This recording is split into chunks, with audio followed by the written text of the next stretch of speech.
Oi, Eliane, bom dia. Bom dia, Heisen. Bom dia, Carolina. Bom dia, ouvintes. Bom dia, Eliane. Bom, hoje começa então esse julgamento pelo Supremo dos acusados de atos golpistas de 8 de janeiro. São 4 pessoas que participaram da depredação das sedes dos 3 poderes. Para agilizar os trabalhos, a ministra Rosa Weber, presidente do Supremo, marcou 2 sessões extras. Sessões que devem ser acompanhadas, né? Querendo ou não, o presidente Lula manifestou uma certa má visão sobre a publicidade, né, dos votos de ministros do Supremo, mas, enfim, vai estar bastante gente olhando, até pelos recados que vão ser dados nessas sessões, não? Exatamente.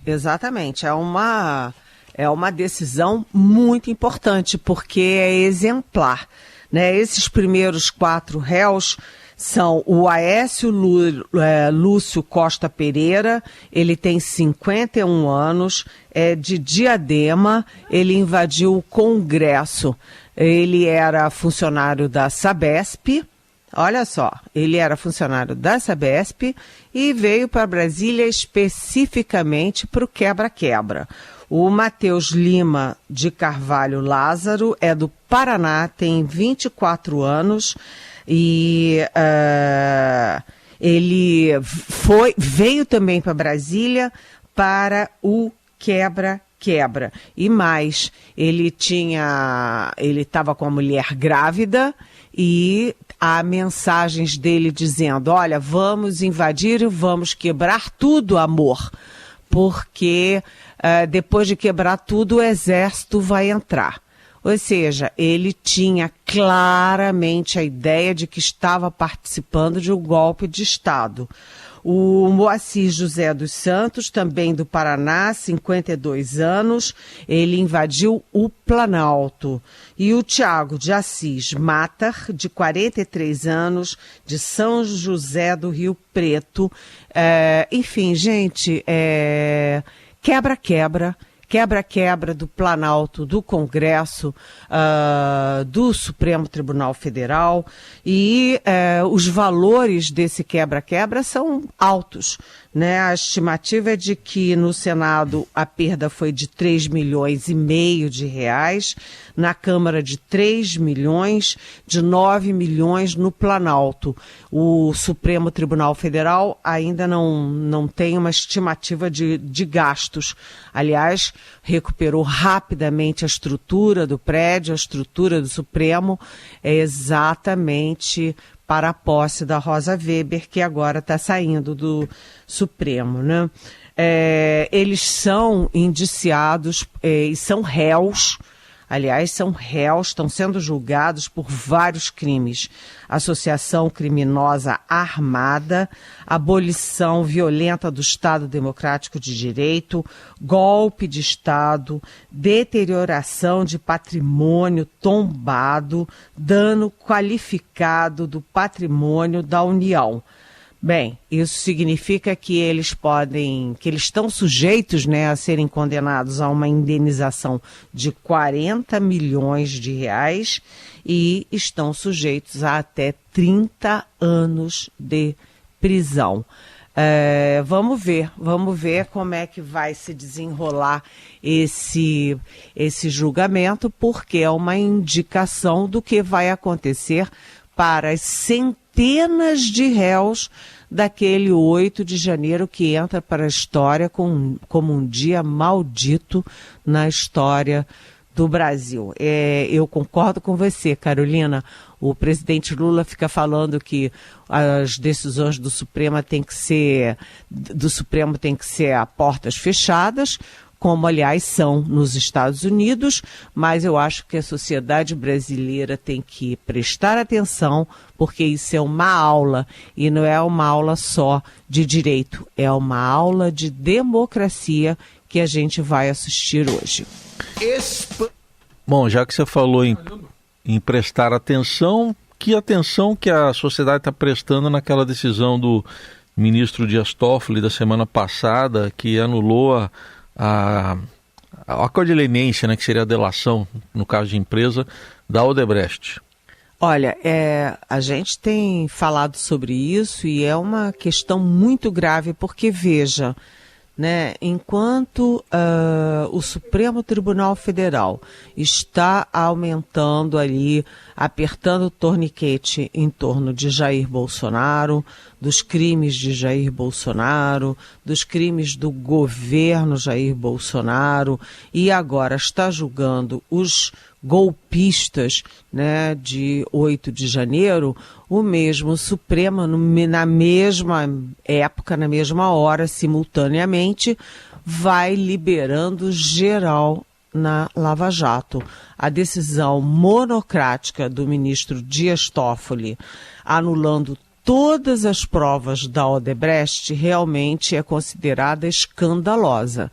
Ela vem sendo criticada no meio jurídico, no meio político e na opinião pública, porque realmente a sensação geral, todo mundo com quem a gente conversa tem a mesma sensação de que o Dias Toffoli, que foi indicado para o Supremo Tribunal Federal pelo então presidente Lula nos seus então primeiros mandatos, ele foi indicado para o Supremo muito jovem, né, sem doutorado, depois de 2 bombas para ser juiz, quer dizer, quem leva 2 bombas para ser juiz vira ministro do Supremo Tribunal Federal, né?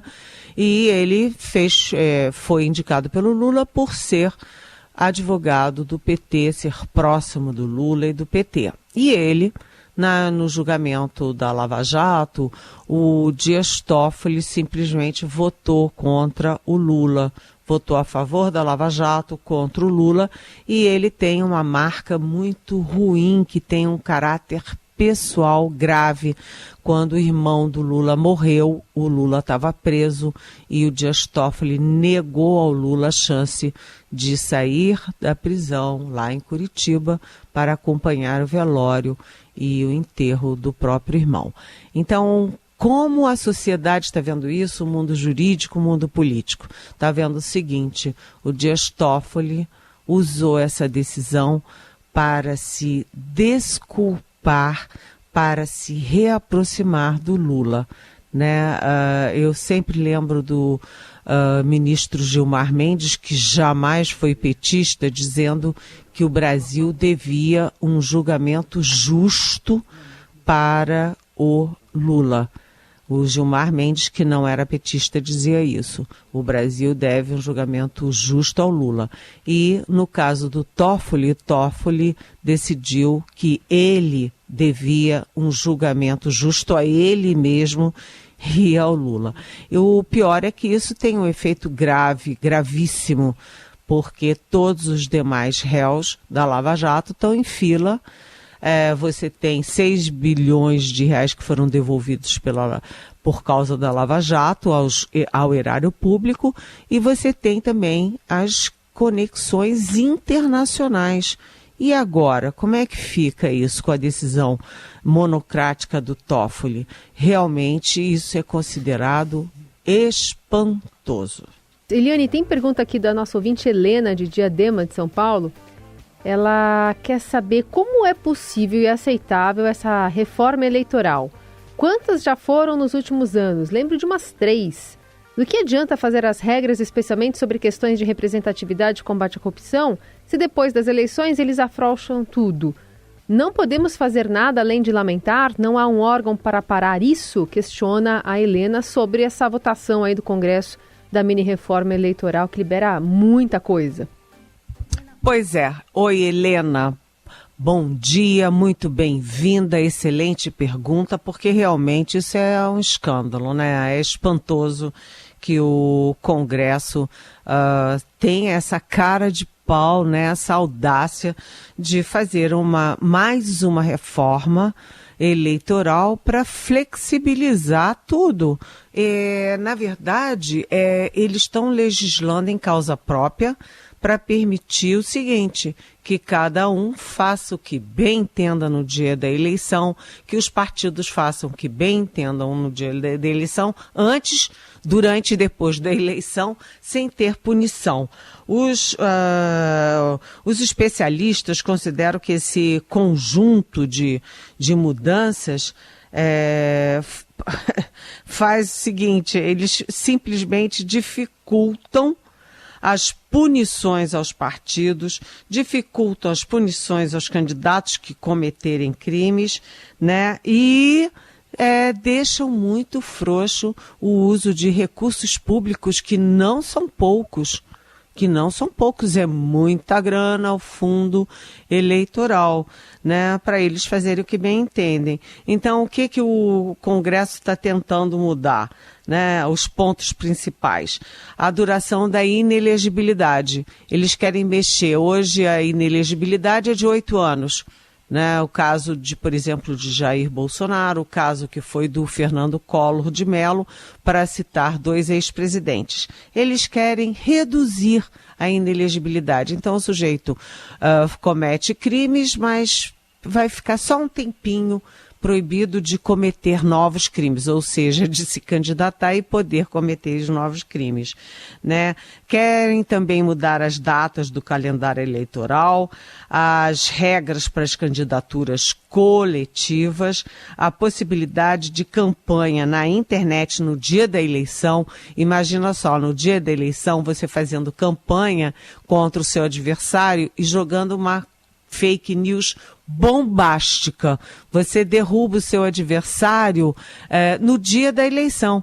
Você inventa uma mentira contra ele, aquilo se multiplica pelos robôs a milhões ou milhares de publicações e pronto. O seu adversário está moído sem ter direito de defesa, nem tempo de defesa, né?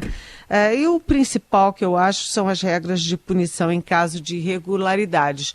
Mas eles também vão tirando devagarzinho os direitos adquiridos ao longo do tempo pelos avanços da sociedade, né, em busca de igualdade, em busca de direitos, né, eles estão tirando ali as regras para aumentar a participação feminina, a participação dos negros no processo eleitoral.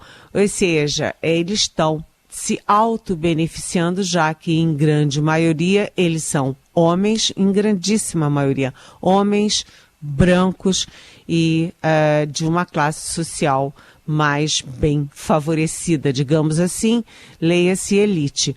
Então, é por essas e outras, Helena, que o Congresso vai minando a confiança nas eleições e gerando esse tipo de confusão sobre a importância da democracia, a importância das instituições, a importância do respeito aos homens públicos, às autoridades. É uma automutilação que o Congresso faz achando que está se beneficiando. Obrigado, Helena. Lembrando que você pode mandar mensagem aqui para a gente, pergunta para a Helene, 994811777. Outro assunto do dia, a posse finalmente de 2 novos ministros, ou devemos dizer 3, Helene? É 3, né? 3, né? Porque já o Fufuca, o André Fufuca, que é do PP do Maranhão, ele está assumindo o Ministério dos Esportes. Veja bem, ele tinha um encontro marcado com a Ana Moser, que era a ministra anterior, e a Ana Moser simplesmente não foi. Cá para nós, se eu fosse ela, também não ia. A Ana Moser, que foi campeã, né, de vôlei, todo mundo bem, eu que gostava muito de assistir vôlei, na televisão eu vi muito, né, o desempenho da Ana Moser. É uma mulher dedicada a vida inteira aos esportes, conhece os problemas, conhece as necessidades, conhece as emergências do setor. E aí a Ana Moser foi rifada em nome do centrão, da governabilidade, da maioria parlamentar do Lula. O André Fufuca, portanto, vai chegar e a gente precisa saber o que ele pretende fazer numa área tão emblemática para o Brasil, que é o esporte. Vamos ver o que ele fala, né? Vamos ver também como é a reunião dele com Lula, o que o Lula cobra, quais são as diretrizes do Lula. Você também tem o Silvio Costa Filho, o Silvinho, que é filho do ex-deputado Silvio Correia, que apesar de ser da direita, sempre foi muito próximo do Lula, e o Silvinho também é muito próximo do Lula. O Lula, eu chamo ele de Silvinho porque o Lula chama ele de Silvinho, mas enfim, o Silvio Costa Filho é do Republicanos, de Pernambuco, e vai assumir uma pasta que mexe com muito dinheiro, que é portos, aeroportos e tal. E o ex-ministro dessa pasta, que é o Márcio França, vai assumir o Ministério de Micros e Pequenas Empresas. Mas aí os marqueteiros do PSB, que é o partido do Márcio França, disseram, puxa, trocar portos e aeroportos por um ministério que tem o nome de micro.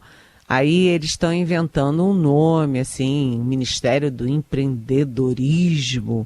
É até chato de falar esse nome, né? Ministério do Empreendedorismo, etc, as empresas, etc.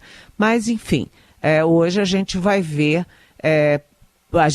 o que o Fufuca quer fazer com os portos, o que o Silvinho quer fazer com portos e aeroportos, e a gente vai também saber qual é o grau de incômodo ou irritação tanto do Márcio França quanto do PSB, B de bola, que é o partido do vice-presidente Geraldo Alckmin. O importante nessa história toda é que o Lula manteve o Wellington Dias do PT no Ministério do Desenvolvimento Social, Ministério do Bolsa Família, porque o Wellington Dias, eu estive agora no Piauí, né, Maranhão e Piauí de férias, e não é à toa que o Wellington Dias faz barba, cabelo e bigode nas eleições no Piauí, porque o Piauí teve ganhos muito expressivos, principalmente na área social, nos governos dele.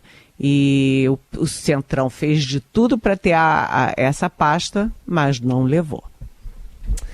Bom, Eliane, e também falando um pouco sobre o ex-presidente Bolsonaro, né, que se internou ontem aqui em São Paulo para passar por procedimentos, também falou sobre o seu ex-ajudante de ordens, que também, né, teve a liberdade concedida depois do fim da delação pelo Supremo, e deu um afago, né, no seu ex-ajudante. Pois é, o ex-presidente Bolsonaro vai ser operado hoje, vai fazer 2 cirurgias hoje. A 5ª cirurgia aí na área da facada, né, em consequência da facada, uma cirurgia de hérnia, e ele também vai operar um desvio de septo em São Paulo. E aí a Mônica Bergamo, que é colunista, comentarista, ela foi lá ao hospital e conversou com o Bolsonaro. E o Bolsonaro, olha só como é que é a história, né? Quando o Mauro Cid, que é tenente-coronel da ativa do Exército, caiu em desgraça ou caiu na rede, né? O Bolsonaro diz, não, ele é bacana e tal, mas cada um que siga a sua vida. Ou seja, o Bolsonaro lavou as mãos para ele que se dane, né? Soou assim. E agora que o Mauro Cid vai estar fazendo a delação premiada, inclusive a própria CPI do Congresso sobre o 8 de janeiro quer convocar novamente o Mauro Cid, né, para ele falar em público, porque tudo que ele está falando para a Polícia Federal é em segredo de justiça, ninguém sabe o que ele falou até agora. Aí o Bolsonaro, vamos dizer assim, ele registrou o golpe, porque ele disse para a Mônica que, olha, ele é um cara que tem honra, né? O Mauro Cid é um cara que tem honra, e eu até gostaria de dar um abraço nele. Ou seja, antes era, cada um segue a sua vida, agora eu quero dar um abraço nele. Ou seja, o Bolsonaro registrou o golpe e o Bolsonaro teme. Mas não é só o Bolsonaro que tem que temer, não. Porque o Mauro Cid está envolvido em todas as tramóias, desvios e escândalos do governo Bolsonaro, mas ele também sabe como é que os outros estavam envolvidos. Então aí já tem, aí, na possibilidade, na hipótese, aí cresce muito a hipótese do Mauro Cid também contar qual era a parte dos generais nessa história toda, o general Braga Neto, o general Augusto Heleno, o general Luiz Eduardo Ramos, como é que eles entram nessa história toda.